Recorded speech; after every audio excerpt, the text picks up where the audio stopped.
Hello everyone, welcome to my final presentation for the course Mathematics and International Curricula. My name is Imanuela, and today I will be presenting on the topic Designing Effective Fraction Learning Based on International Curriculum Best Practices. This video is designed to demonstrate how we can adapt global pedagogies for a local Indonesian context. To begin, it is essential to understand the specific context for which this learning design is intended. I am positioning myself as a grade 4 teacher in a district or kabupaten area in Indonesia. Our school operates under the curriculum Merdeka. However, we face specific challenges. The students come from diverse academic abilities and middle to lower socioeconomic backgrounds. Crucially, our classrooms have a very limited access to commercial math manipulative. We don't have fancy plastic fraction tiles. However, we do have a projector and a whiteboard. Therefore, the strategies I propose today prioritize low-cost resources and high conceptual engagement suitable for this specific demographic. In Section A, I have evaluated two prominent international curricula, Singapore Math and the International Baccalaureate Primary Years Program, or IBPYP. Singapore Math is renowned for its mastery approach. It is highly structured, linear, and focused on building deep conceptual understanding through specific stages. In contrast, the IBPYP is transdisciplinary and inquiry-based. It focuses on big ideas and student agency where mathematics is often a tool to investigate the world rather than just a set of isolated skills. When we look specifically at how they introduce fractions, the difference is distinct. Singapore Math utilizes the CPA approach, concrete, pictorial, and abstract. This is a scaffolded progression where students handle objects, then draw diagrams, and finally use symbols. The IBPYP, however, relies on inquiry cycles. It might begin with a provocation or an open-ended problem, encouraging students to explore the concept of part and wholes intuitively before formalizing the rules. One is structure, scaffolding, and the other is guided exploration.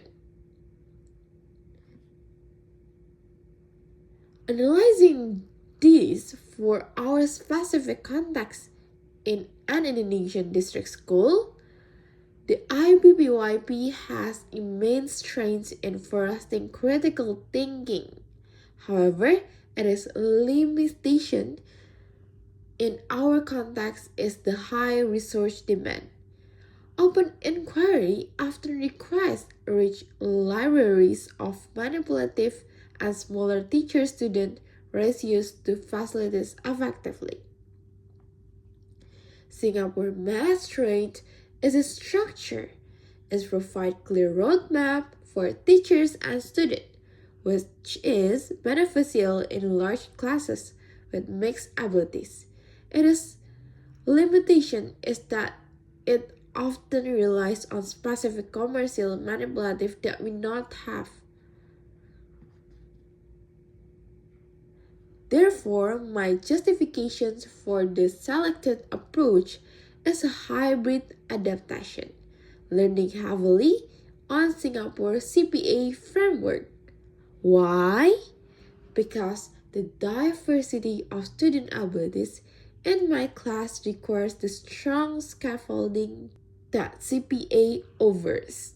While we aspire to the inquiry level of the IB, we must first ensure foundational numeracy. I will adapt the CPM method by replacing commercial tools with locally available material. This makes the concrete stage feasible in a low research school. Moving to the section B, I have synthesized 3 best elements from this curriculum. First, visual modeling from Singapore. We will use the bar model to visual fraction. Second, guided inquiry from IB. I will use essential question to spark curiosity at the start of the lesson. Third, reflection from IB. We will implement structured student reflection to ensure metacognition. By using the projector, our one piece of technology, we can bridge the gap between our physical activities and this abstraction concept. This framework aligns perfectly with Curriculum Merdeka, especially Phase B for the number domain. The curriculum demands that students compare and order fraction by utilizing the bernalar kritis or critical reasoning aspect of the profile pelajar Pancasila. We move rote memorizations to deep conceptual understanding, which is ultimate goal of the national curriculum. Here is the overview of learning trajectory across 6 meetings. We began in meeting 1 with unit fraction using concrete explanation. Meeting 2 covered equivalent fraction, which is the focus of the detailed lesson plan today. Meeting 3 and 4 introduced the bar model for comparing and ordering. Meeting 5 covers simple addition. We conclude with a summative assessment in meeting 6. This progression ensures a logical flow from concrete experience to abstract calculation. Now, let us focus on section 3. Now, let us focus on section C, the detailed activities designed for meeting 2. The topic is equivalent fraction atau pecahan senilai. My measurable learning objective are student can identify equivalent fraction using concrete models. Second, student can demonstrate equivalence. For example, that 1 divided 2 equals 2 divided 4 through paper folding. For example, that 1 per 2 equals 2 per 4 through paper folding. To address the researcher's limitation,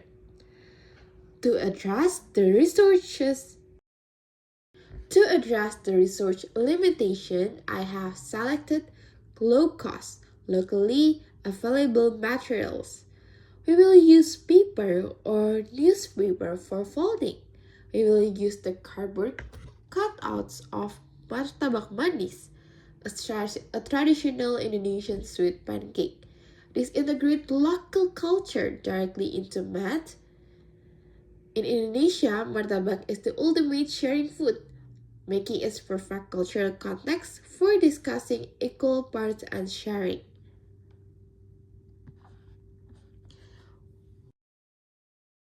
I will start with storytelling. I will tell a storytelling about 2 siblings arguing over martabak. One sibling received 1 slice from a martabak cut into 2 parts. The other received 2 slices from a martabak cut into 4 parts. The question in the class is, who actually ate more? We will use think, pair, and share strategy here. This engaged student immediately and validates their intuitive knowledge before we touch the math. We move to the concrete phase. Student will take their curricular paper or their martabak. They will fold it in half and color one side. Then they will fold it again into quarters.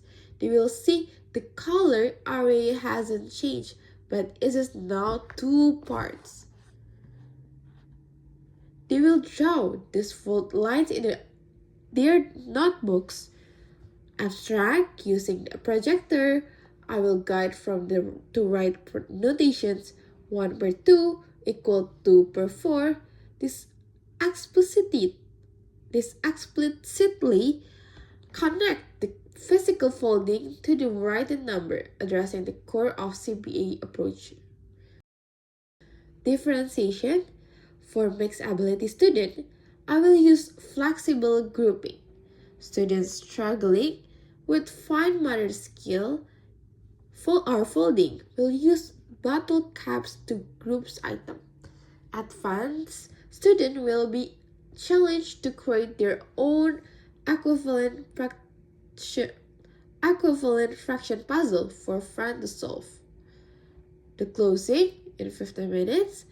We will end with a reflection. Students will complete an activity where they must draw 1 pair of equivalent fraction. This serves as a quick check for understanding. In section D regarding assessment, I will using mini whiteboard or laminated paper during lesson. This allows me to see the thinking of every student instantly, not just the ones who raise their hand. Additionally, I will use an observation checklist to assess how students manipulate the paper. Are they folding preciously? Do they understanding that the wall must be same size? This assesses the process, not just the result. Implementing this as a district school does have challenges. Challenge 1. Managing loose materials like paper scrap in a large class can be chaotic. Solution. I will lose materials like paper scrap in large class can. Solution. I will assign table captains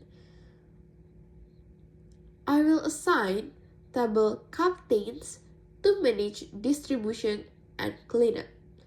Challenge 2. The cost of printing version. Solution. We will minimize printing by projecting prompt on the screen and having students work in reusable notebook. This is sustainable and cost effective.